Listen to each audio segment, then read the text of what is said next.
Okay, let's open in a word of prayer. And let me... Lord, thanks for the day. Thanks for our time together. Pray you'll bless our time together today. In Jesus' name, amen. Well, today, if I end up with flop sweat, it's not because I'm nervous or anything like that. We have a little problem with our heat pump or air conditioning, so we don't have any, and it's warming up. It's a rather warm day here in Columbus, Sunbury, Ohio, big downtown. Well, we're not downtown Sunbury, Ohio. Is there a downtown Sunbury, Ohio?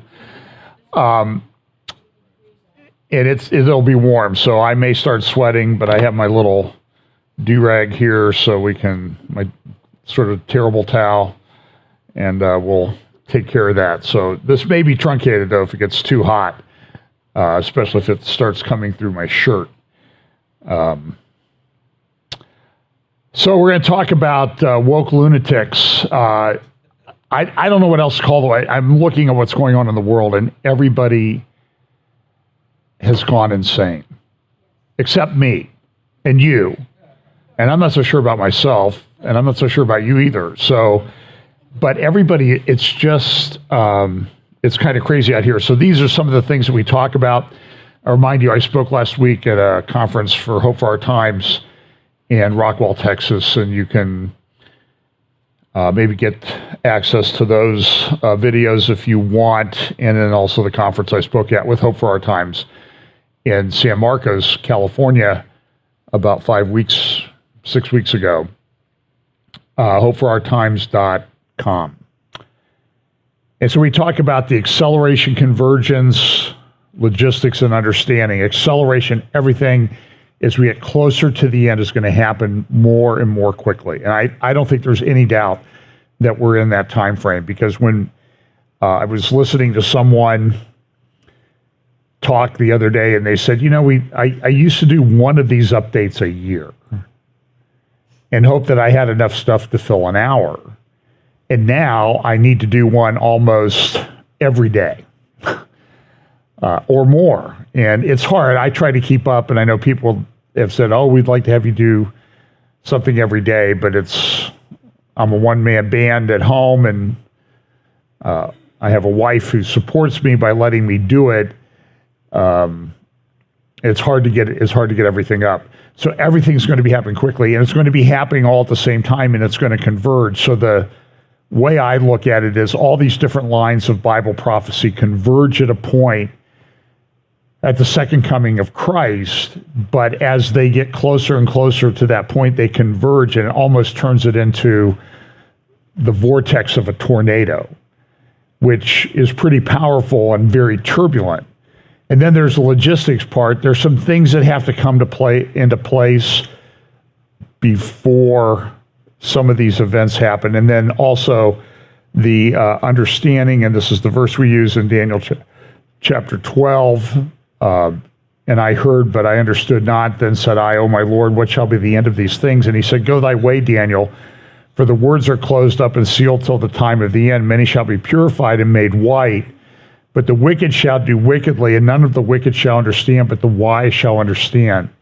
Now this week, I'm not going to go through all the different Bible verses that talk about certain things like the mark of the beast, a unified world system, new world order, and that type of thing. I'm going to assume that you know those verses from prior talks and listening to other people.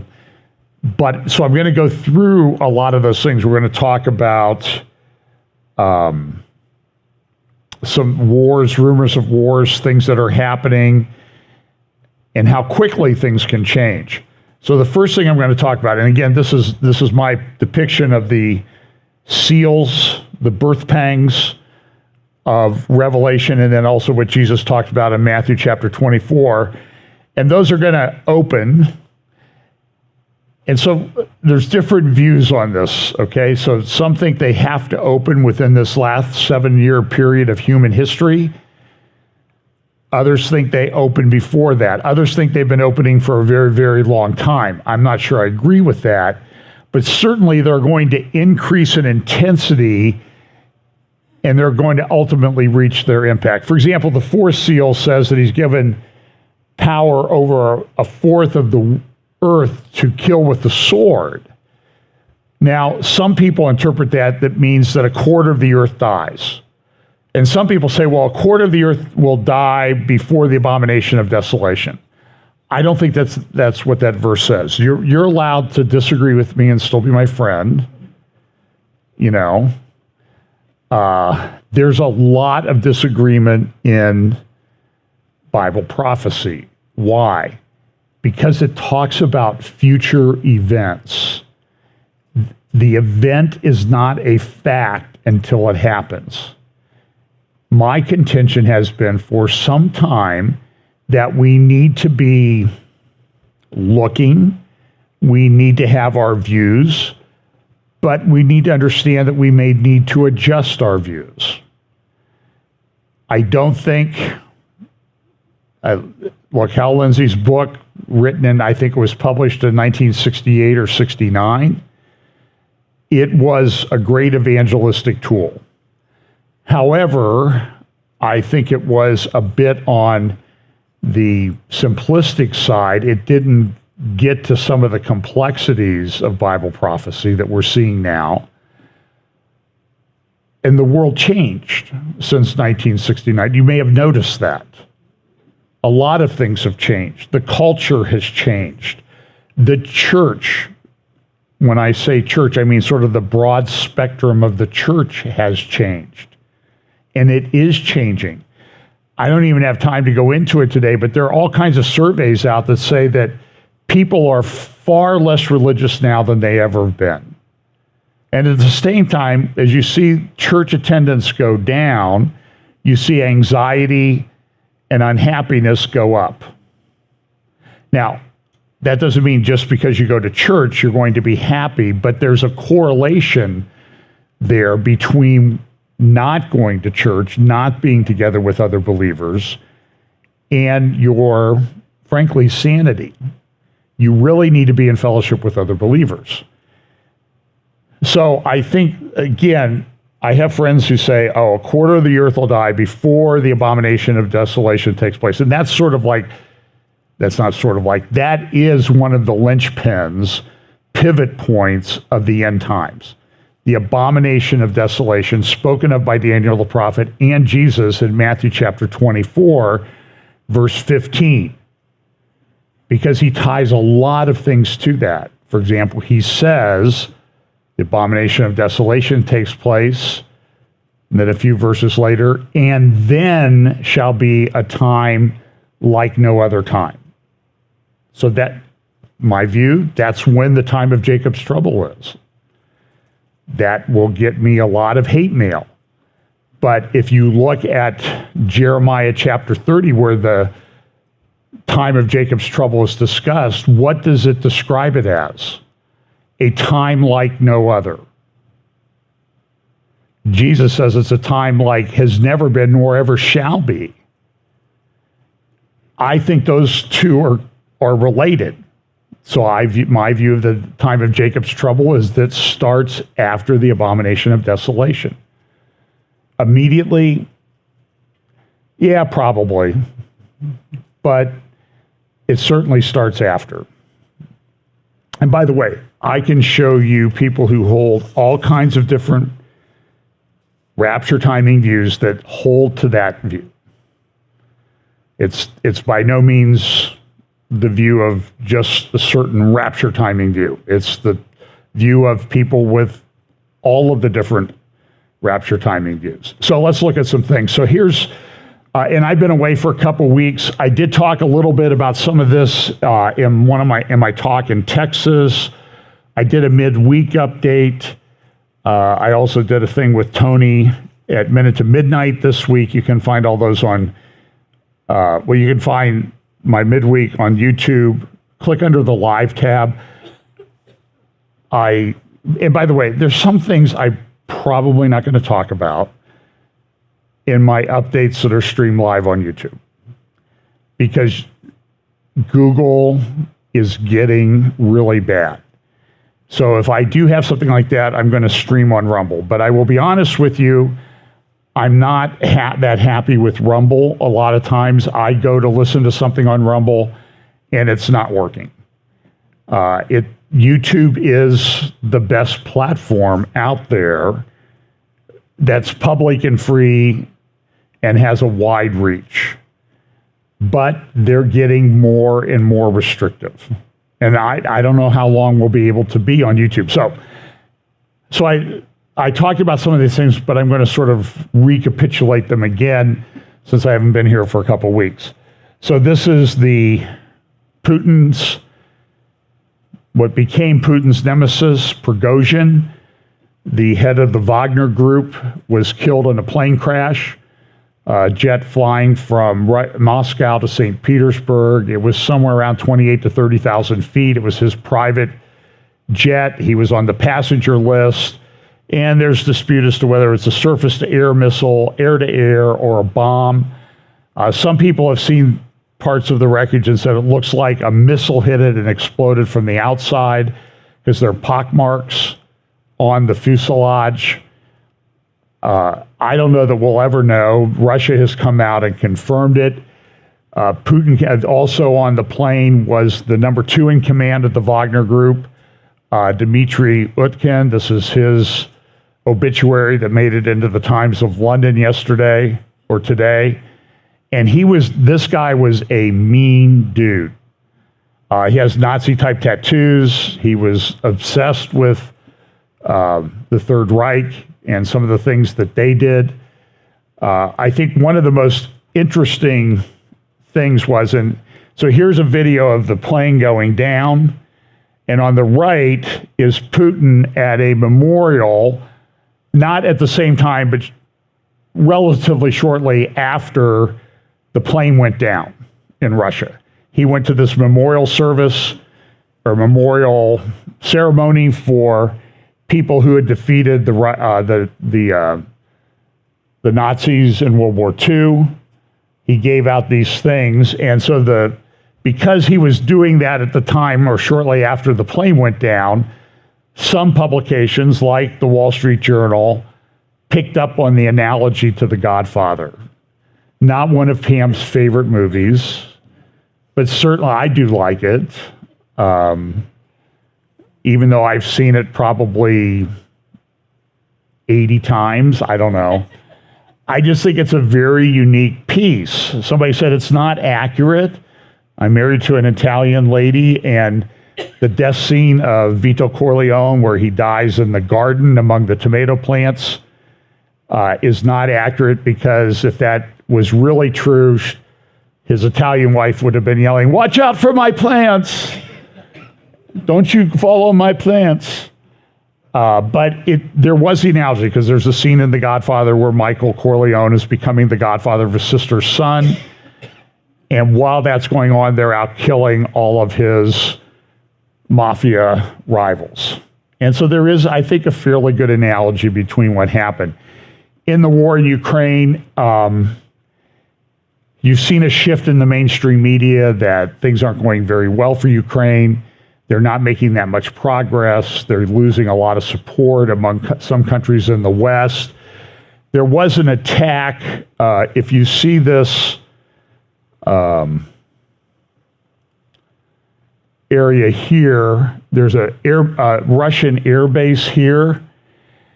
And supposedly, I haven't seen the video. I'm told there's videos on Telegram on a lot of the channels that publish things about the war there. And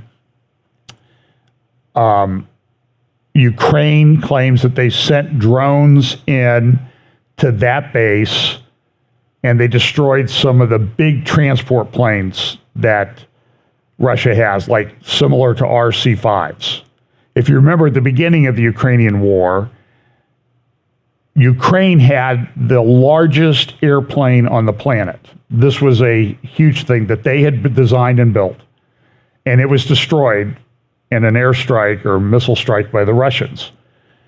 So Ukraine's, I guess, returning the favor. They say that a couple of these transports were destroyed beyond recognition. And the question is, how did they do this? Some of the channels are suggesting that what Ukraine did was they used cardboard drones from Australia that are able to escape detection by the missile systems that the Russians have. The problem is they have very limited range.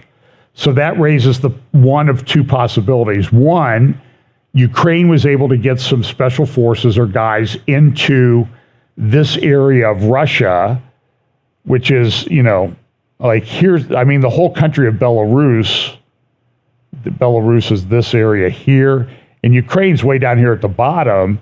So this base is way up north. So there's no way that that drone could fly from Ukraine all the way up here to this missile base or this Air Force base and get that. The suggestion is that they either got special forces in or they sent it in from Estonia, right here, one of the NATO countries. So that raises a lot of implications. If it came from a NATO country, we're really close, if not in World War III. I mean, Russia will not tolerate that. So I think you're going to see some reports come out about where that really came from. So that's Estonia.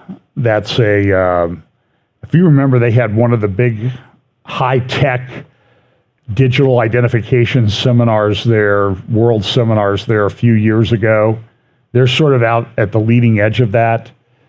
So anyway, that's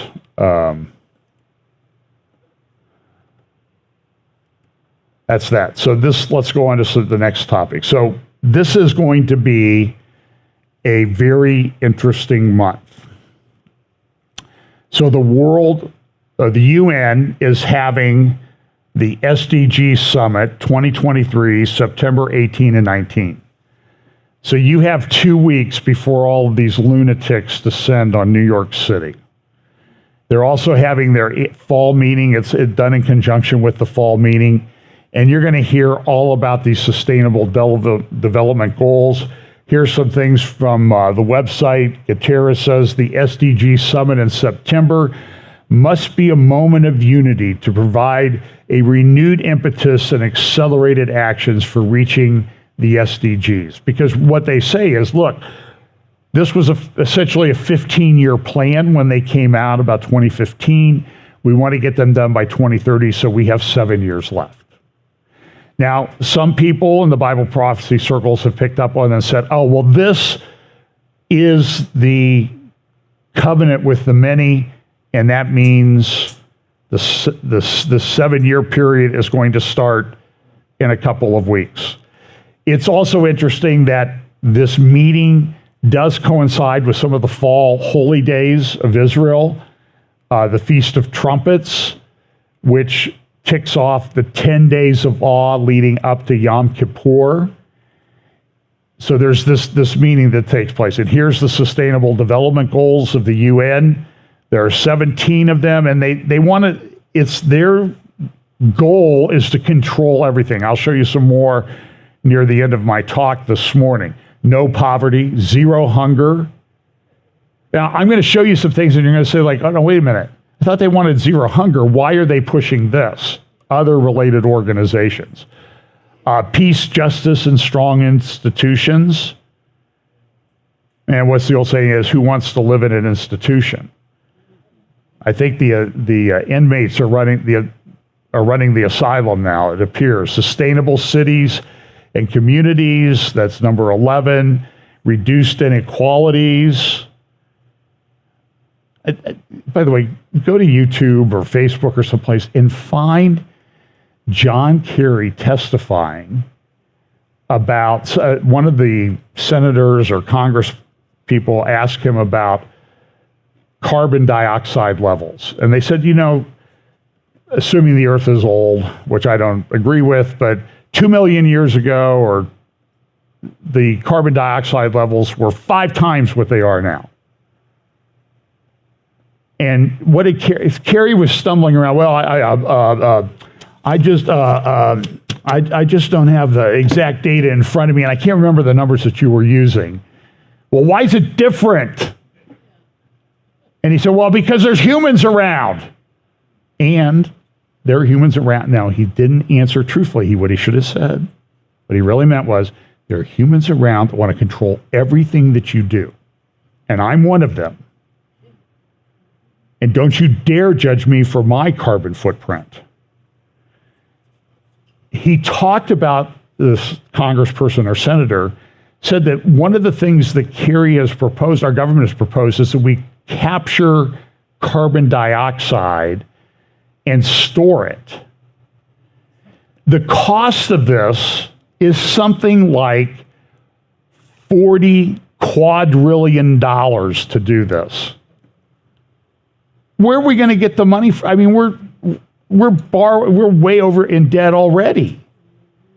It's absolute insanity. And so I think somebody made up this great graphic on the right, a Rubik's Cube that seems to be a little bit difficult. And on the left, there's a sustainable development report out. That's a draft report, but in there they have like, okay, what kind of progress are we making on all of these things? And so if you want to really torture yourself and live like John Haller and read all this garbage, then you're free to go read that on your own. It's easy to find. One of the things, though, that they talk about in that report are the number of armed conflicts by region. Now, one of the things in the birth pangs is what? Wars and rumors of wars. So this goes back to 1946, after World War II, and it shows the conflicts. And what do you see right now? We're in the midst of the biggest spike in the last roughly 80 years in armed conflicts around the world. And it's happening. China came out with this. This is a China map. And on this map, you can see these dashed lines here in the South China Sea. You see this? And so what China is saying is, that's all ours. Everybody's upset. Malaysia, Vietnam, the Philippines, these are the Philippine Islands here. They're all saying, no, wait, that's our stuff. You don't get to do that. And then if you go over here to India, they've taken big chunks of land that really belong to India and put them on. And India and China have been essentially in a war over their border. It was kind of a tense meeting when Modi from India went to the BRICS meeting. I'll talk about that in a moment. And so China just says, yeah, they put up this map. And they get called on it. And so what did the communists, the CCP say? Well, this is just a map for discussion. It's just kind of some ideas that are floating around in our heads. Oh, Brian, if you could move that over towards Taiwan on the right. I don't know what they did with Taiwan. Oh, it's part of China. See it right there? Down here? So, and are they going to do something this year? Now, I don't know. China is in a major economic problem right now. Their real estate market is collapsing.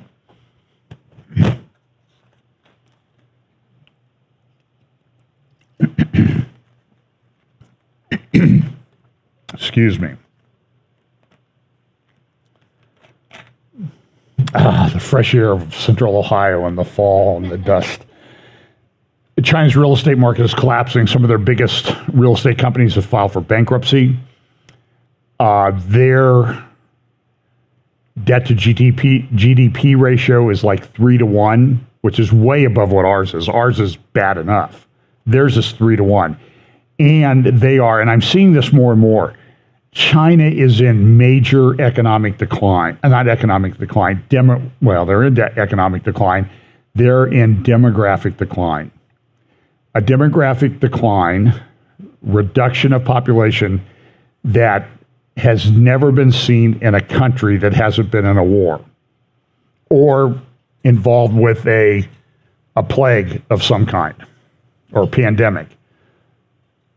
It is irreversible. And some people ask me, well, why does that make any difference? Well, because I think it makes them more dangerous. They're going to do this while they have the manpower and the muscle. Russia's in a demographic decline. Ukraine is way worse, even before the war. I just don't see how Ukraine ever comes back as a country. And somebody has some plans there that I'm not fully understanding. So we have these wars and rumors of wars. Now, in the Jerusalem Post, there's a great article by Jonathan Spire. And I got to have dinner with Jonathan in Jerusalem back in December. And he's a very fascinating individual. He spent a lot of time in Syria. He wrote a book called After the War, talking about that. I don't know if it's available or not. It was sort of an academic type thing, so it's one of those pricey academic books. But what's happening in Syria right now is they're having riots, demonstrations against the Assad regime. The reports are, and Jonathan talks about this in his article, he says this: large-scale protests against the regime of President Bashar Assad have entered their second week in southern Syria. The protests originated in and are focused on the majority Druze province of Sweda. However, other parts of the country have witnessed other protests and strikes. Among these areas is Dara province, which adjoins Sweda, where the original demonstrations to spark the Syrian civil war took place in early 2001, actually March, because I remember we were in Israel. Pam, you'll remember we were staying at the southern end of the Sea of Galilee at a resort there, and we got up that morning and there were reports in the paper of riots taking place in Dara, which was probably 30 miles away. So there we are at this resort at the southern end of the Sea of Galilee. Very nice, great weather, and 30 miles away, Syria is entering a meltdown. And why was Syria entering a meltdown? Was because of a major drought that they'd had for many years, which had reduced their wheat production, their food production, and the food costs were going up and people were rioting. And now we sit here 12 and a half years later, and things are still going on.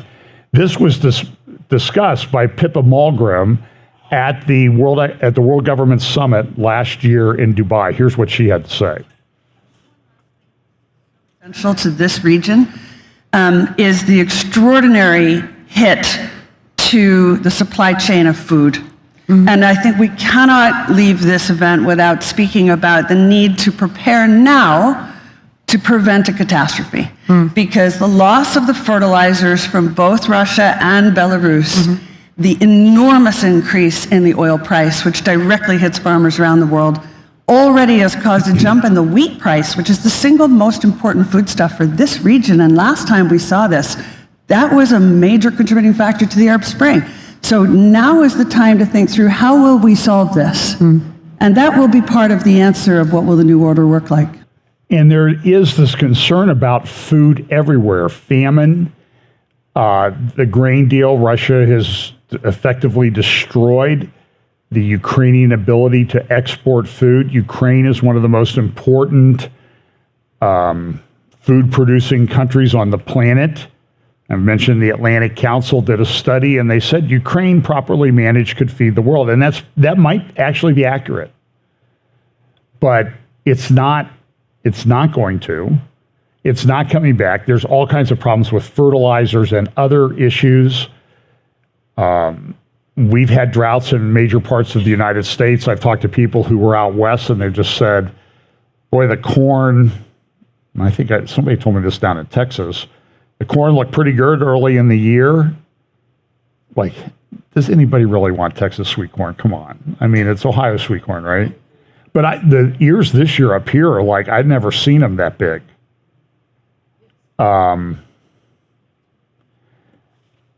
But they said now it's just everything's in drought. Phoenix has finally been under 110 degrees over the last couple of days, I think during the day for the first time in 2 months. And it's the fastest growing metropolis in the United States. And what's the one thing that they don't really have a lot of in Arizona? It's water. They live in a desert. So this is a huge problem. The New York Times has a front page article today about the declining groundwater amounts in the United States. We have these giant aquifers in California, Arizona, and the Midwest, and they're being depleted. And they're not being renewed because of the extended drought that's taking place in the Southwest and in the central Midwest of the United States. And that's our food basket.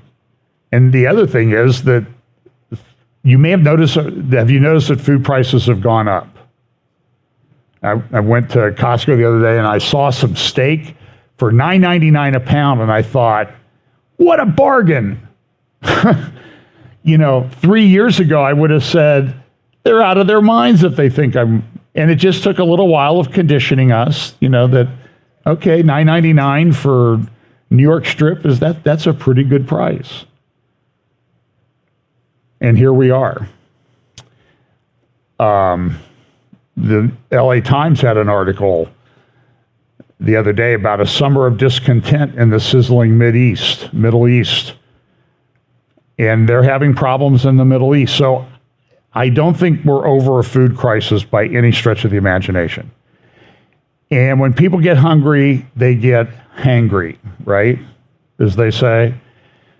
They want to eat, for some reason, people want to eat like every day. At least once, if not more. So this is going to be a problem. Here's another problem that's happened. The drought is affecting the Panama Canal. The Panama Canal connects two saltwater oceans, but there's a big freshwater lake that's a big part of the Panama Canal, and the water levels are down because that part of the canal relies on rainwater and rainwater drainage and runoff to have the water to run the canal. So they've had to reduce traffic through the canal. There's major backups. They say that it's probably this is a satellite map from Marine Tracker. Interesting website. You can find the name of I could set this up to find the name of every ship that you see, the little green or red dot. And the green are, I think they're container ships, and the red are tankers. But you can see that they're kind of backed up, and you see them how they're stacked out here up the coast of Central America. They say it'll take a year probably if they get some rain, to clear the backlog. So what's the alternative? Well, it's a bit of a hike down around Argentina and Chile, around the tip of South America, and it's not necessarily the safest voyage in the world. And so it's going to extend delivery times. And this is a lot of food that gets shipped through the Panama Canal. So this is a big problem. But back to Jonathan Spires' article, he's just saying listen, that this is a big deal in Syria. For example, he says this: the Syrian Observatory for Human Rights, also opposition linked, but with an established record of reliability. They're linked to the people who oppose the Assad regime, reported on August 25th that more than 4,000 people from across the Sweda province took part in demonstrations in recent days. The observatory noted that clerics and a large proportion of women took part in the demonstrations, and reported that protesters demand the implementation of Resolution 2254 and the overthrow of the regime and its head, Bashar Assad. Now, this is an area where Iran is very active. Do you think Iran is going to try to take advantage of the turmoil in Syria to further entrench itself in Syria, because their ultimate goal is to what? Israel, Jerusalem. That's what they want. Look at the imagery that they put up. I don't have the imagery this morning, but I can show you things on Khomeini's website, and they always have the Dome of the Rock in there.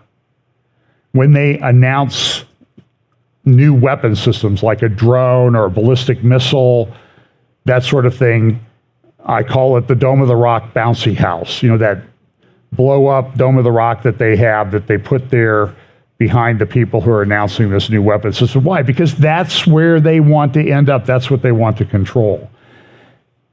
Now, there was another coup in wars and rumors of wars, conflicts. There was another coup in Africa this week. So you see the countries in light green, they've had coups since 2021. a little darker green since 2022, and then the dark colors in 2023.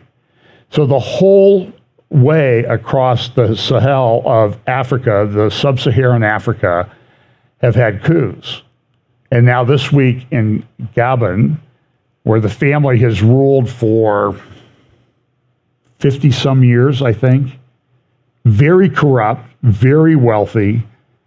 The leader of the country has palaces, they're oil rich, and there's concern that a lot of these things are being driven by jihadists in the background. The other thing that you have too is you have, and this is kind of interesting given the apparent demise of Prigozhin, who is leading the Wagner group to project Russian power in the dark colored countries. Libya, Sudan, Central African Republic, and I also hear now in Niger. They were coming in there after the recent coup there. And these countries have a lot of resources. This is a map that shows the resources, the main resources in different areas of Africa. For example, Central African Republic, which is right below the oil there in the center, diamonds. Oil in Nigeria, uranium in Niger. It's probably 10% of the world's supply of uranium comes out of Niger. France is probably the country, France and Japan probably have the most nuclear generated electric power on the planet. France gets about 25% of its uranium supply from Niger. Well, what are they going to do to replace that? Because a lot of these revolutions are very anti-colonial. They hate the French. I think they've threatened in Niger to arrest the French ambassador to get him out of the country. So there's a lot of oil there. Nigeria has a lot of oil. Of course, Libya has a lot of oil. Egypt has some too. And so this is an area of great turmoil, and some of these countries are important in Bible prophecy. Sudan, which is where it says gold there on the right, above the coffee, which I think you're going to need your gold to buy your coffee soon. I'm just projecting here. And Libya, of course, which is crude oil. It's a major problem. A lot of that oil goes to Europe, and they're in the midst of, they have two warring factions in Libya. It's not resolved. This week there was, and I'll talk about that in a minute. So now what else happened was, so in advance of the UN meeting, this is from the Israeli government press office, Defense Minister Yoav Gallant said this to UN Secretary General Antonio Guterres, quote, "The potential for a violent escalation on Israel's northern border is growing as a result of flagrant violations by the Iranian-backed Hezbollah. The UN must act immediately." And the UN, our ambassador, what's her name, Thompson Greenfield or something like that, she was saying, she referenced the fact that, well, there have been a number of Israelis killed in terror attacks over the recent couple of weeks. One of them was a mother driving in the South Hebron Hills. There's another attack in the South Hebron Hills, I think yesterday, the day before, a similar attack. This lady was killed, and she was a school teacher. She was on her way to school. She had her daughter in the car, and she was killed right in front of her daughter. And go look up the funeral. Go look up her funeral on YouTube and watch it. And then put that in the context of what our ambassador to the UN said, because in response to that, Israel went and took out the terrorists.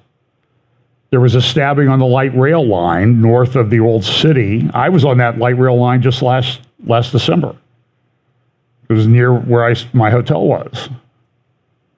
And a guy was stabbed on that. And by the way, a soldier, the people started kicking, and the soldier on the light rail going the other way saw what was going on. He jumped off and, as they say in the Israeli press, neutralized the terrorist, which he should have done. That's the way you deal with it. No long trial, no appeal or anything. You're in the act, buddy, we're coming to get you. Because it's really a war zone. I know that's cruel, but I'm just saying but what happened was, there was another incident in an area where there's an Israeli settlement in the, quote, Palestinian area or Area C or whatever, and a shepherd was attacked. He was hit in the head, big gash in his head, and some of the people the settlers came and they shot and killed a couple of the guys who were doing the attack. And I've talked to people who've been on these attacks, and they said, they're not throwing rocks, they're throwing the biggest thing they can pick up and throw. You get hit with one of these things, it will kill you. It's a deadly weapon. So our ambassador said, well, we don't like the fact that this person was killed or injured, and the response was to go take out the terrorists. She says they're equivalent. Okay, she's a moron. She is a moron. And she does this all the time. So this is a big article in Israel Hayom. Title of the article was, here's the title, Conflagration Beyond Defense. The U.S. is losing interest in the region. Russia is getting closer to Iran. And there is no one to restrain Nasrallah. And it's very accurate. They talk about 150,000 missiles, maybe 250,000, a series of matters and processes made the security reality in general, and this in the northern area in particular, particularly challenging. The reasons are known. Iran's growing sense of security due to its apparent rapprochement with Russia and China, and more about that in just a minute, from its unofficial agreement with the United States, and there appears to be this unofficial agreement with the United States. We just gave them $6 billion it was humanitarian aid. Like, they won't take the humanitarian aid they were spending out of their own budget and use it now on terrorism things because we just freed them up $6 billion. The people in charge of our policy are, well, I think I used the appropriate term earlier. And the renewed relations it forged with the leading Sunni countries in the Gulf. So Iran and Saudi Arabia are getting together. Nasrallah gave a speech and he just said, listen, Israel is weak right now. This is the time to go after them. We're getting ready, and don't you dare come and assassinate us because we will come at you with everything that we have. Now, I think Israel will win in such a conflict, but it's not going to be without tremendous cost to Israel. If you remember the Israeli Air Force video I've played many times from the Herzliya conference back in 2017, the head of the Israeli Air Force then said, listen, if they come after us, we're going to do to them in 24 to 72 hours what it took us 6 weeks to do in the Second Lebanon War in 2006. It will be shock and awe like you've never seen. But there's a cost to that, and there's going to be a cost of soldiers and civilians and that type of thing, and a lot of disruption. So Nasrallah, he then went from that speech to meet with Hamas and the Palestinian Islamic Jihad in Beirut. If you notice these meetings with Nasrallah, there's no windows. That's because they're underground in a bunker someplace. He lives under there. This is the Hamas logo. By the way, look at what Hamas does with the nation of Israel at the top. It's all one color. That's why whenever you hear somebody say from the river to the sea, Palestine will be free, they want to get rid of the state of Israel. They do. There's an interesting article at a place called Meta. I just ran across it this week. Arab historian admits there are no Palestinian people. In 1917, says this Arab historian, on the Palestinian Authority TV, there was no such thing as a Palestinian people. The statement amounts to saying that the whole narrative of an indigenous Palestinian people was made up later, at a later point in time. And it was in 1964 by the KGB. As Hamas Minister of the Interior and National Security, Hamad, speaking on Al-Hekma TV, said in March 2012, quote, "Brothers, half of the Palestinians are Egyptians and the other half are Saudis. Who are the Palestinians? We have many families called Al-Masri, whose roots are Egyptian. They may be from Alexandria, from Cairo, from the north, from Aswan, and from Upper Egypt. We are Egyptians." Interesting. This is what the article says. There is a reason why the Palestinian National Museum is empty of historical artifacts. Outside the gates of Jerusalem, we saw indeed, these are some of the quotes from people who came to Israel in the 1900s. Outside the gates of Jerusalem, we saw no living object, heard no living sound, wrote French poet Alphonse Lamartine about his visit in 1835. Here's the British consul James Finn in 1857. He said, "The country is in considerable degree empty of inhabitants, and therefore its greatest need is that of a body of population." Mark Twain in Innocents Abroad wrote this: "Palestine sits in a sackcloth and ashes. Over it broods the spell of a curse that withered its fields and fettered its energies. Palestine is desolate and unlovely. It is a hopeless, dreary, heartbroken land." And he said other things. Nevertheless, this article says the Arab propaganda machine gets away with publishing fantastic falsehoods, such as this one on the Palestinian Authority's tourism website. Quote, "With a history that envelops more than 1 million years, if you're going to lie, go all the way. Don't go half." I mean, this is like Obama-esque. You know, if you're going to tell a whopper, don't stop with, reason, and because a lot of people are going to believe it. With a history that envelops more than 1 million years, Palestine has played an important role in human civilization. The crucible of prehistoric cultures, it is where settled society, the alphabet, religion, and literature developed and would become a meeting place for diverse cultures and ideas that shape the world as we know it today. That's why in the Palestinian Charter, they want to get rid of the state of Israel. And they've never changed that. I think go read the book of Obadiah, because I think that relates to the Palestinian people and the heritage that they claim. Concludes with this: we live in a post-factual world, folks.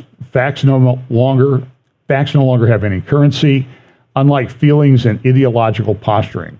The truth has been reduced to a troublesome inconvenience, and if it happens to stare you in the face, nothing could be easier than closing your eyes or simply looking away.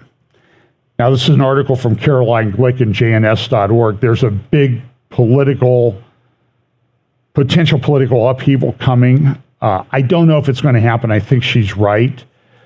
This is the Attorney General, not appointed by, like in our country, appointed by the president.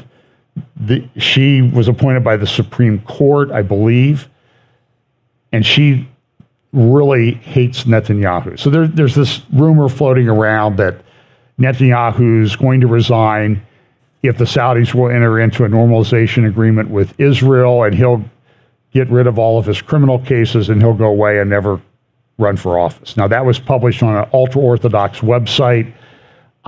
People I've talked to in Israel, communicated with, think that it's not, Netanyahu's denied it. I just don't think it's accurate.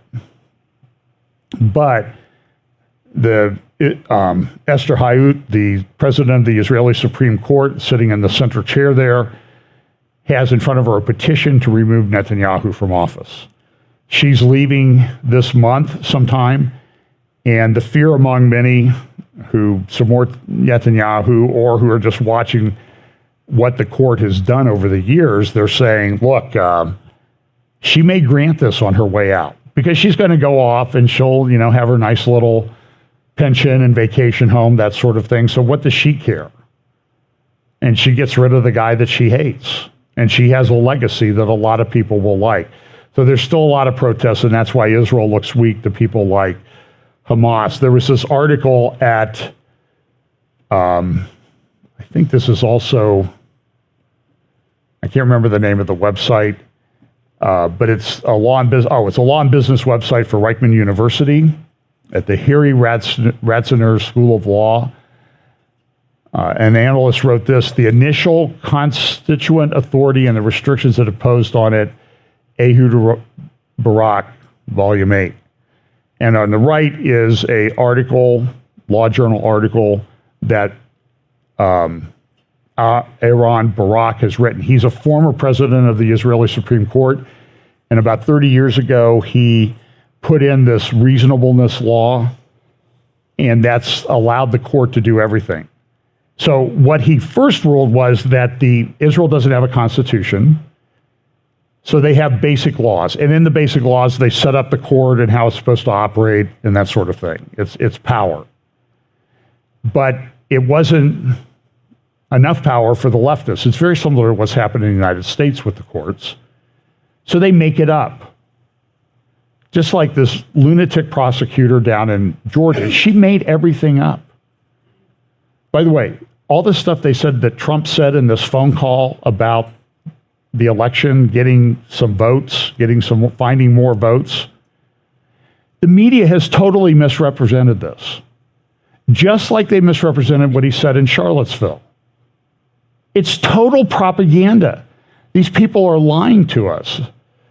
Richard Epstein, a left-wing, or a liberal, I would say a liberal professor like Dershowitz, I saw an interview with him this week. He testified in front of Congress 4 years ago about how Google manipulated the search results to probably throw 6 to 9 million votes towards Hillary Clinton in the 2016 election, and even more in the 2020 election, because they Google finagles the search results. So the example he uses, if you look for Hillary Clinton is, and you might be looking for Hillary Clinton is not a good person, Hillary Clinton is evil. In the 2016 election, what you got in search results was Hillary Clinton is winning. That's what came up, and people believe that. And so Epstein says that the company that operates that search engine is the biggest mind control organization on planet Earth. And if you think they stopped in 2016 or 2020, just wait till we get to 2024. Look at how things are being controlled right now. And Epstein says, look, I don't even like Trump or anybody on the right. I would never vote for him. But I'm about free and fair elections. And we're not having them when people are being manipulated. Somebody asked him, well, how's your personal life? He goes, I don't get invited anywhere anymore. Nobody at the university talks to me. They're coming after him. So the concern is that Netanyahu may be removed from office this month. That's going to cause a lot of turmoil in Israel if that happens. He was democratically elected, whether you like him or not, and whether you like the way he put his coalition together, he didn't violate anything. But so what this Barak has done in this article is he says, well, look, the basic laws give us our authority, but we are going to look to the Constitution, which overrides the basic laws, and that has a sense of justice and equality and that type of thing. So that's how we're going to interpret things now. So in other words, they're saying was the laws that give us our authority, we can abrogate and overturn. It's insanity. It's on a level that I don't think I've ever seen. So Israel's beginning a test of the most advanced surveillance aircraft. Here's a report from ILTV about that. And now moving on to some more exciting news. In a significant stride towards bolstering national security, a state-of-the-art surveillance aircraft has reached a new milestone demonstrating advanced intelligence integration capabilities. And ILTV's Ariel Alachiani has the details. The Defense Ministry's announcement on Sunday has set the stage for a major breakthrough as Israel Aerospace Industries proudly unveiled its cutting-edge surveillance aircraft known as the Mars 2. This achievement marks a substantial advancement in the aircraft's testing and development program. This aerial marvel holds the potential to revolutionize surveillance efforts along Israel's borders, including countries like Syria, and even extend its reach to more distant nations like Iran. The Directorate of Defense Research and Development of the ministry emphasized the Mars 2's significance by proclaiming it as the most advanced aircraft of its kind globally. However, concrete deployment timelines remain elusive, hinting that it might take several months before the aircraft becomes operational. The roots of Mars 2's technological supremacy trace back to 2015, highlighting the extensive research and development invested in its creation. Test flights have already commenced, culminating in a grand ceremony celebrating the successful integration of intelligence systems into the aircraft. Boasting 8 intelligence collection operator workstations, multi-domain sensors, and an advanced artificial intelligence system, the aircraft excels in coordinating and disseminating complex intelligence inputs. This AI possesses the unique ability to prioritize actionable intelligence, a feature that enhances its efficiency. Unlike its predecessors, the Mars 2 is swifter, can achieve higher altitudes, and cover longer distances, sustaining flights of up to 15 to 16 hours. Its surveillance reach outpaces previous models, capable of analyzing events hundreds of kilometers away, a significant leap from the more limited detection range of earlier systems. I mean, Israel has always had these great systems they develop.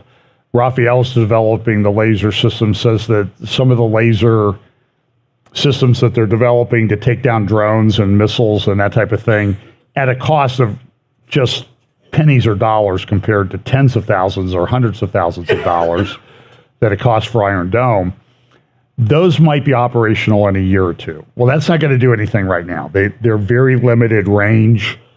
So they need some significant development yet. But with artificial intelligence thing, I mean, we've seen what a company called Palantir has been able to give to the Ukrainians to help them in targeting through artificial intelligence. And it works. And so, you know, they're a country that has significantly limited resources, has been able to project more power. Now, again, I don't think they're going to win that thing. But, and I wish it was over because a lot of people are dying.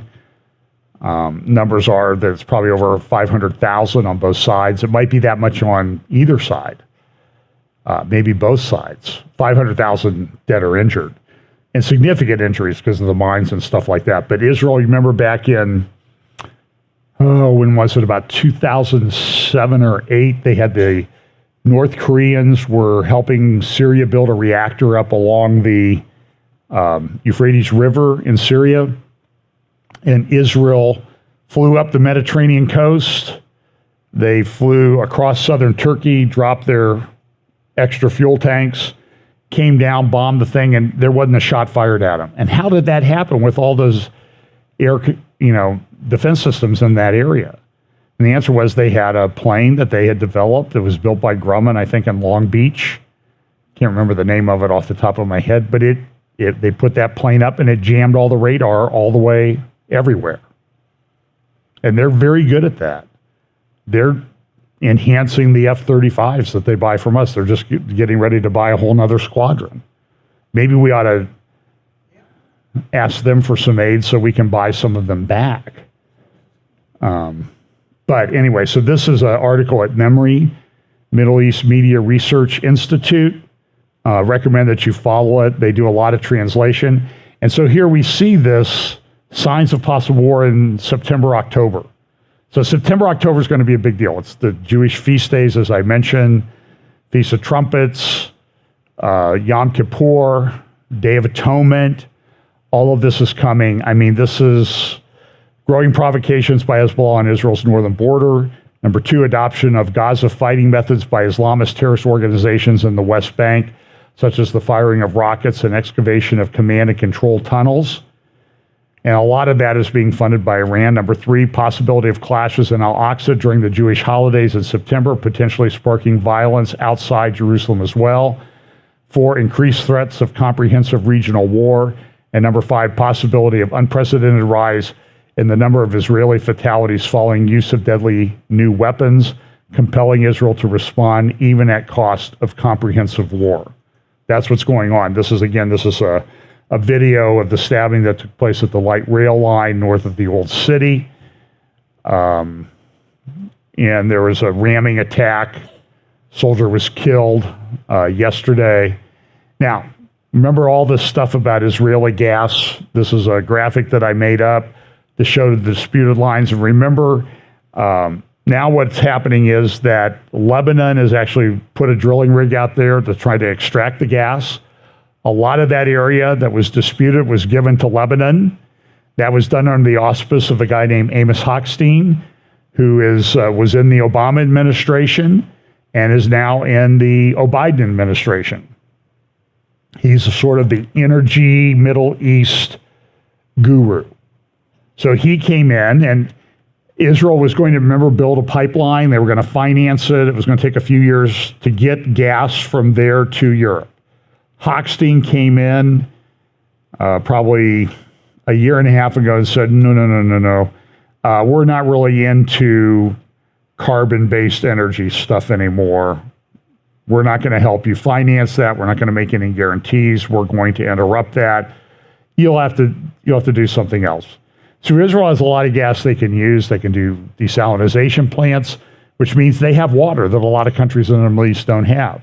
They have enough gas to use on their own, even taking into account growth in Israel. They have enough gas to last them for 500 or 600 years. Now, they could sell gas to Europe. By the way, I hear people say, that's the largest gas field in the world. It's not the largest gas field in the world. It's a significant gas find, and relative to the size of Israel, it's a really big deal. But it's not the largest gas field in the world. So please, let's be accurate when we make assertions. So Hochstein now, Hochstein came and got involved last year when Lapid was still in office. And remember, Lapid signed this deal to give over a big chunk of you see the double fields there on the right, just above the ship there on the right. That's a drilling rig called an FPSO that the company called Energean has put out there to drill and extract gas. And they can go everywhere. That's a liquefied natural gas ship. Israel doesn't have any liquefied natural gas facilities. Egypt has some, but they're very limited. Israel might build some, but they're not getting anything to Europe. And Europe could use the gas right now because they've lost the Nord Stream. They're not getting gas from Russia. But lo and behold, do you know what the miracle in all of this is? When Amos Hochstein was between the Obama administration's end in 2017 and coming back to the Biden administration, and I use that term purposefully, the Biden administration in 2021, Hochstein went to Houston, and he was one of the executives for a company that did what? They engaged in the liquefaction of natural gas and the transport of natural gas by ship out of Houston. Isn't that amazing that his company now can do what Israel can't do with natural gas, and they can make a lot of money? And somebody ought to be dragging him in front of Congress, Jim Jordan, my congressman, and asking him some questions about whether he or his family still owns stock in that company that's making a killing selling gas to Europe at a cost probably 4 or 5 times what they were getting it from Russia. But isn't that just such a wonderful miracle that we have this gas problem in Europe because of the Ukrainian war and the destruction of Nord Stream, and lo and behold, Hochstein's company is there to pick up the pieces. It's a modern day miracle, right? Or maybe it's something else.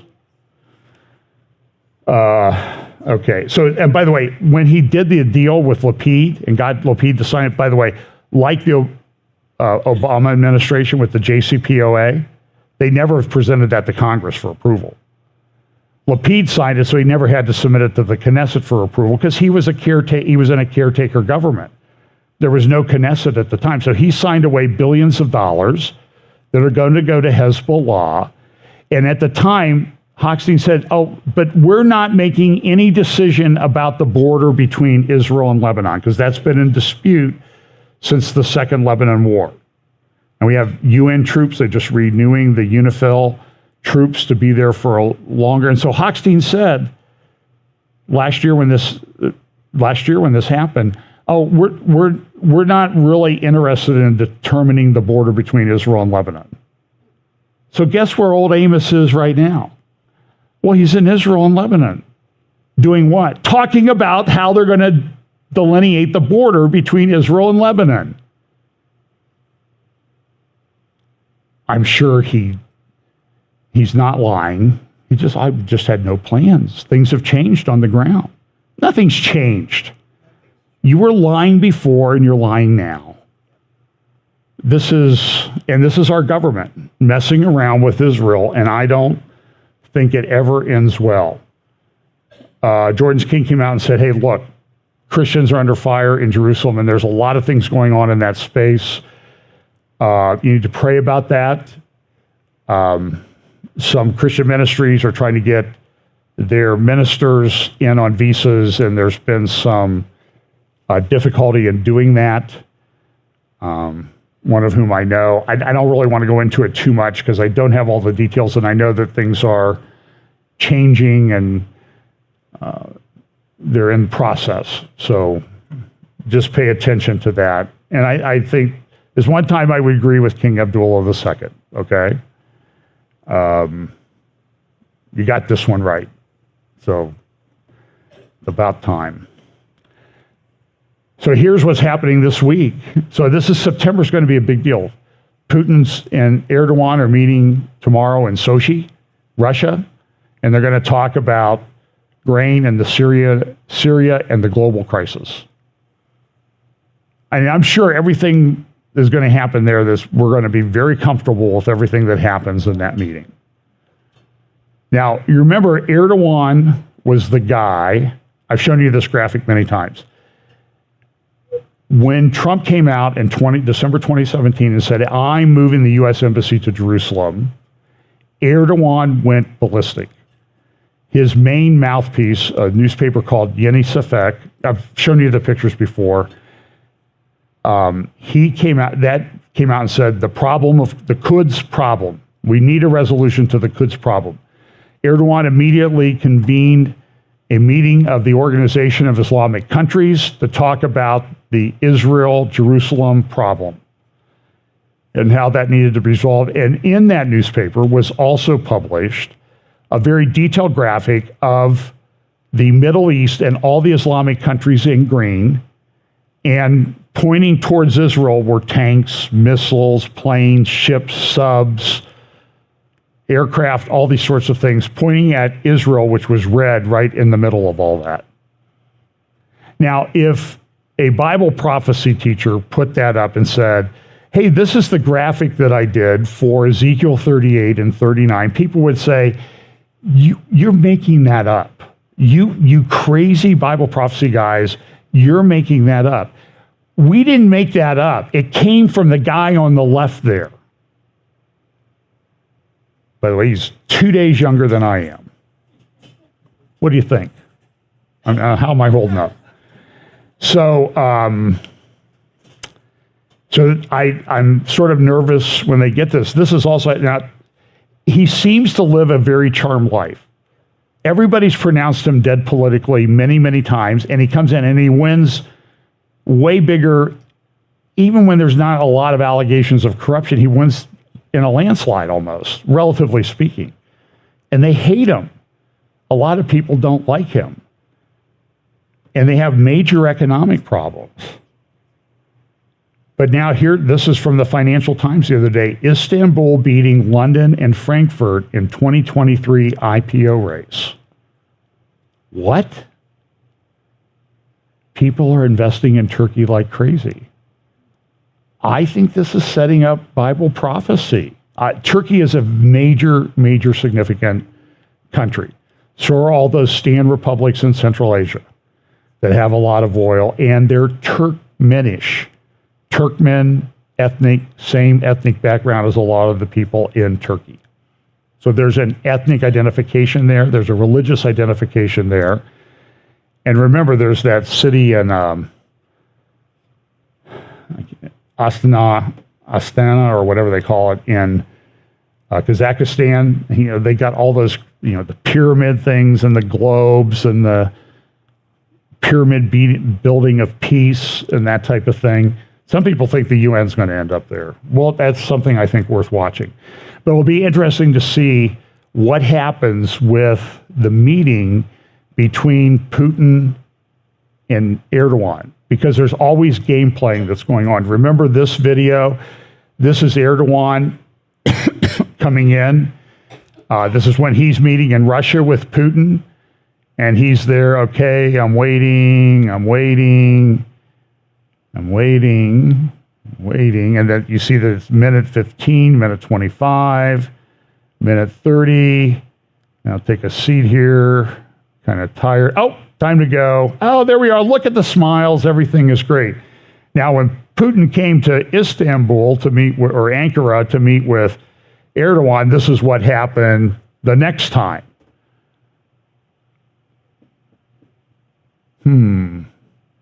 Nice carpet. That chair looks comfortable. I could sit down there, but, well,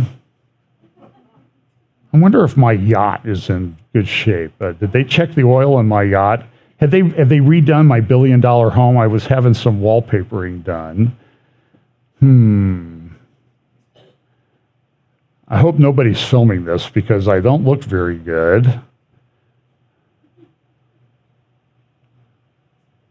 I don't know if he's chewing. Here we go. There's my good old buddy.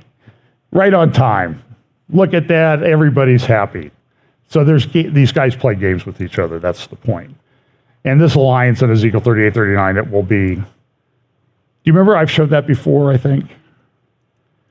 So Russia has this, they've said they deployed their Sarmat intercontinental ballistic missiles, and Putin says this will make the world think twice for combat, and they have nuclear weapons that we don't have, and they can, they have a sub. I think the one sub has more nuclear power on it than we have in our entire nuclear weapon fleet, or ability. So here's the Gabon coup. I talked about that. This is Robert Malley. He's used to be our Iranian guy, and now he's under suspension. And the Iranians got the letter that he was sent by the State Department saying, your security clearance is suspended, and we're going to decide whether it's going to be permanently suspended, and you can appeal it. So the House Republicans were trying to get this letter, and so here it was, front page of the Tehran Times this week. So how did Iran get that, and the Republicans in D.C. couldn't get it from the State Department down in Georgetown, in Foggy Bottom? Boy, if there were ever an appropriate neighborhood name for our State Department, Foggy Bottom. I mean, that's just like, if you put a novel and you made that up, people would say you're being silly. Nothing like that would ever happen. But life is a little bit now. So Malley suspended. This is David Weinberg and the Jerusalem Post. Grand diplomatic opportunities and escalating dangers. And I'm not going to go into that. You can go to the Jerusalem Post and read that. He's a lawyer. He's a good writer. And I think he makes some good points. I don't agree with him on everything, but you should talk about this. There's a lot of things he says. What he says is, look, we have this really serious partisan divide in Israel right now, and we kind of need to set that aside because we're facing major diplomatic and war challenges all around us, and something needs to be done. So this meeting took place August 22nd and 24th to the 24th in Johannesburg, South Africa, the BRICS. The BRICS stand for Brazil, Russia. Putin couldn't show up because he thought he'd be arrested maybe, so he sent Lavrov. Brazil, Russia, India, China, and South Africa. Those are the 5 countries. They've been meeting. This has been going on for at least 10 years. So this is a map they actually made up. The BRICS countries with their flags. And and look, India and China are the 2 most populous countries on the planet. Brazil has a lot of people too, not quite as many as the United States. South Africa, very corrupt government. And so what they did was they came in, and Tehran Times says, look, this is a new era for Iran. So they added 6 countries, so that now takes them up to 11 countries. They added Argentina, Ethiopia, and Ethiopia, it's like nothing. I don't know why. I think it strains their credibility a bit. Egypt's not that great. But they also added Saudi Arabia, the United Arab Emirates, and Iran. So once this thing takes place, Iran will be joining in 2025, and it will control a lot. These are the GDPs of the current BRICS countries before they added these 6. Saudi Arabia will be joining in 2024. These are the GDPs. And so that will result that it'll be about 30% of the world economy. It will control about 80%. It'll be about oil production. I think they say 80% of the world's oil production. I think that's overstated. It'll be close to 50% of the world's population, 30% of the world GDP. And one of the things that they want to do, well, here's what Putin says. This is the goal of the BRICS expansion and the BRICS meeting. This was before the thing. He says the objective and irreversible process of the de-dollarization of our economic ties is the goal. And they're trying to get rid of the dollar as the world's reserve currency. Now, they've got some problems. I don't think it's going to work that well. There's a lot of people who've come up with ideas about it, geopolitical futures and foreign policy. They're like, can this happen? They claim we're going to come out with a currency, it's going to be gold backed, and everybody was, having economic heart attacks everywhere. What's going to happen? They didn't come out with a single currency. They're going to trade in the currencies of the countries. If they're going to come out with a single currency and it's going to be gold backed, then it's going to be a problem. I agree with that 100%. But the problem is that you may not have noticed, but some of these countries that are now involved in the BRICS, they don't get along. Russia and China don't have the best relationship. They do have a commonality there, but India and China have been at war over their border for a while, and it gets pretty tense. Now, there's a G20 meeting coming up, but Xi is he's not really saying that he's coming or not. And so what they're trying to do is they're trying to go against the G7 countries. They're trying to show that we can, here's a map that shows the blue is the G7, and then the red is the expanded red, and light red or pink are the expanded things. And you can see the comparison in their population between the G7 and the new BRICS, like, for example, 775 million versus 3.2 billion. They kind of won that one. GDP is pretty close, but it's going to go to the BRICS countries after everybody's added. And nominal GDP in trillions, they're still lagging behind the G7. So this is an attempt on de-dollarization, but I just don't think that it's going to occur because you've got to really have a lot of unity. But one of the things that they talked about at the G7 was we're creating a new world order, a multipolar world, which will be controlled by people who don't really like you economically. They're against the United States. And this is But the other thing, I'm not sure that the gold-backed thing is going to work. I'm skeptical of that. It's what a lot of people like to hear, conservative financial people. Oh, we want gold-backed currency. We hate that Nixon took us off of that back in 1973. But I personally think it's a cover for central bank digital currencies. Now, right now, the way that it's going, I think it's going to be hard to beat the United States and the Fed Now thing that's coming out, that's being rolled out by the Federal Reserve. But you can see the countries that are rolling out pilot programs. The green countries are rolling out pilot programs on digital currencies. Now, look at where they are relative to the BRICS. And Brazil should be green. So this is a website called CBDC Tracker, and you can track how these pilot programs are being rolled out. So look, and there's a bunch of countries that want to join that are, I think, further down the road towards central bank digital currencies than than we are. So that's going to be the next battle, I think. And central bank digital currencies are important. Again, here's Pippa Malmgren at last year's World Government Summit. What underpins a world order is always the financial system.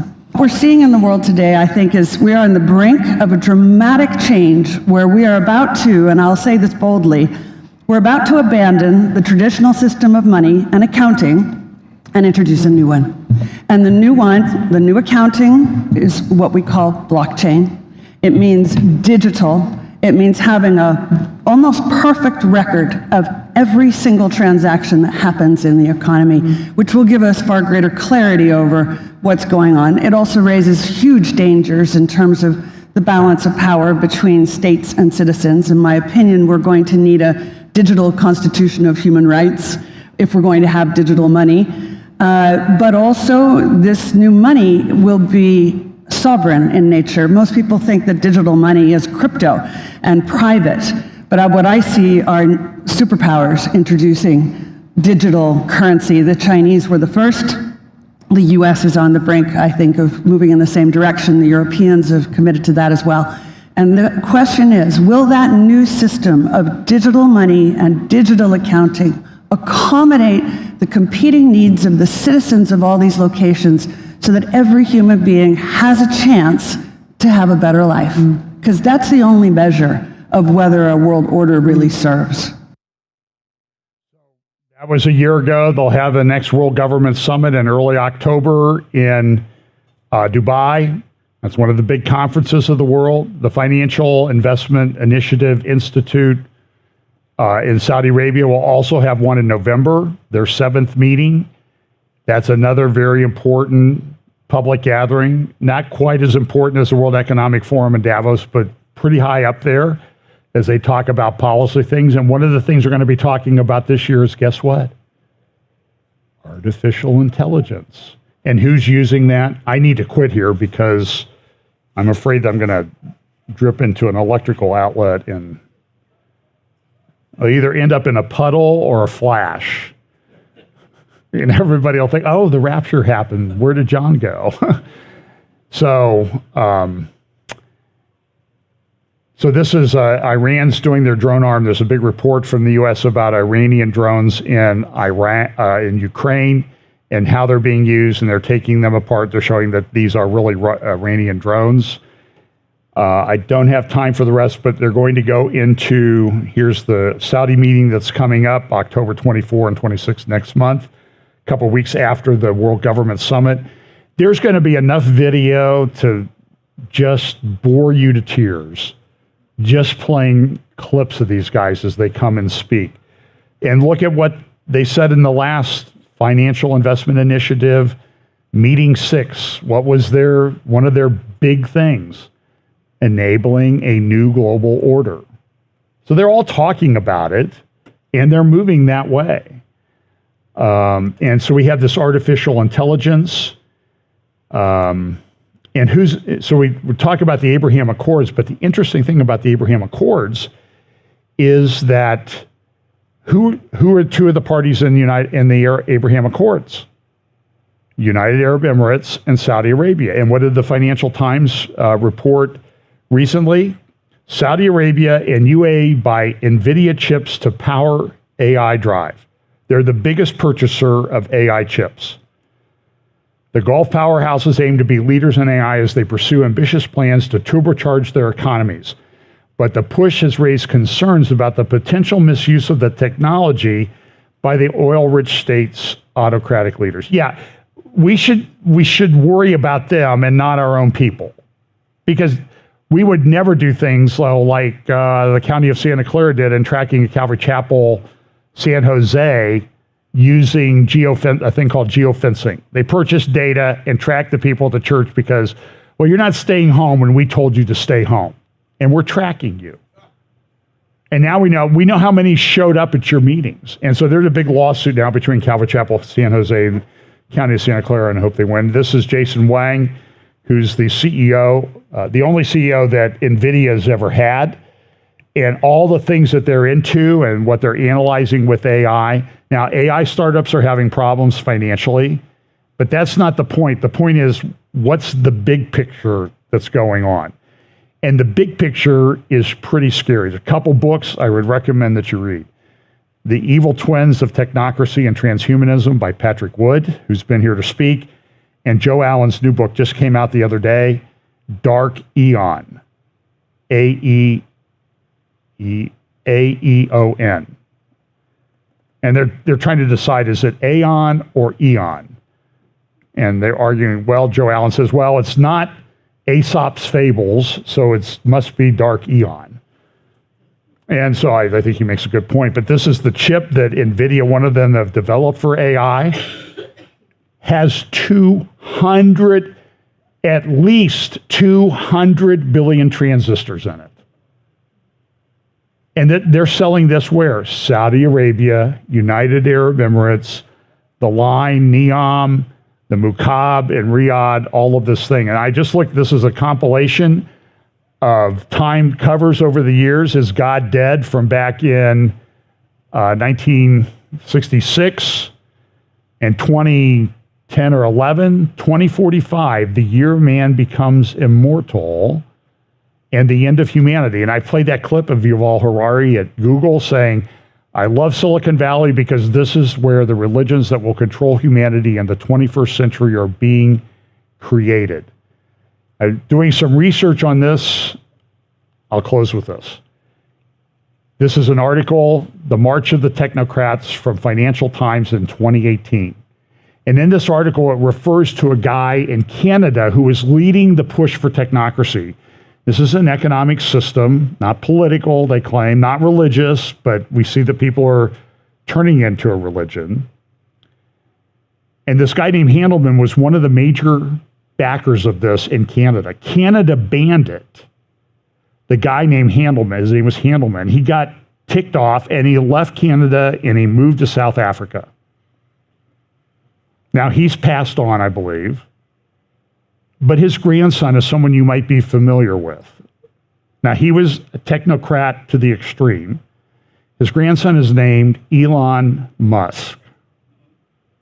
And now they call Twitter X. I asked somebody yesterday, I was kind of the other day asking kind of jokingly, a Bible prophecy guy, does the X now stand for the 10 kings of the technocrats that we read about in Revelation? And he said, well, I don't really think so, but that's kind of an interesting point. So I don't know. So listen, we've got a lot of things going on, and I talked to Tony about Maui. I'm very concerned about Maui. I will say this. So there's this neighborhood in Maui. Okay, the red dots are what was destroyed. The gray ones were not. And you see it like jumped over this neighborhood. And I saw a video of a guy, he goes into the neighborhood, and they're newer homes, and they look okay. But some of the cars are destroyed that were sitting around. They have fire retardant. They're newer building codes that they built to. So they had fire retardant materials. But he was saying is like, we can't go here. I go back to get some stuff. And if I stay over an hour, my skin is like crawling because of the toxic stuff left behind. And now they've put up these fences where you can't see what's going on. people that are putting up drone videos or of what's going on there are having their videos taken down by YouTube. It's insane. And they still haven't really given, I don't think, a good list of who's missing and that sort of thing. So pay attention to that. And then there's this billionaire city that they're trying to build in California. And this is this report that came out about C40 cities. This was published in 2019. And look at some of the things that they're doing. So this is on food consumption. Now, this is their goal. Okay, I don't know that they have to meet this, but look at what they want to have by 2030. Ambitious target in 2030, dairy consumption, 0 kilograms. Currently 16 kilograms of meat per year. They want to get to what? 0 kilograms, but they want the same number of calories. So what are you going to do? Are bugs, do they have a high calorie content? I don't like where this is going. Here's clothing items, currently 8 per person per year. That's a progressive target in 2030. They want to get it down to 3 new clothing items per person per year. And look at this, vehicles, 0 private vehicles is their ambitious goal. And then this one, this is flights.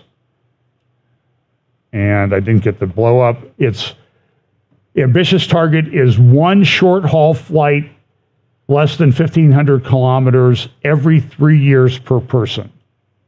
So you won't own anything, you won't have meat to eat, and you're not going anywhere. That's their goal. That's why I called it woke lunatics. And this is what they're doing to this legislature in Finland. And they're on appeal. And I mean, look at what the guy said, because this is, I think, where this is going. She's also criminally charged with posting a Bible verse to Twitter and stating Christian theology in a radio interview. The prosecutor wants all recordings of the radio interview taken down and the booklet to be unavailable online. It was against gay marriage, and fines levied against both Christians that are involved. In court Thursday, prosecutor Anna Mantilla disagreed, claiming condemning homosexual acts and condemns homosexuals as human beings. Using the Bible's words sin to describe any non-marital sexual acts violates sexual rights and is insulting and degrading, according to a Lives Defending Freedom International account from the courtroom. This is where this is going. So look, wake up, pay attention, stay in the Word, stay in fellowship with other believers, because there's a lot coming our way. But God's faithful, okay? Frankly, I'm not that worried about it.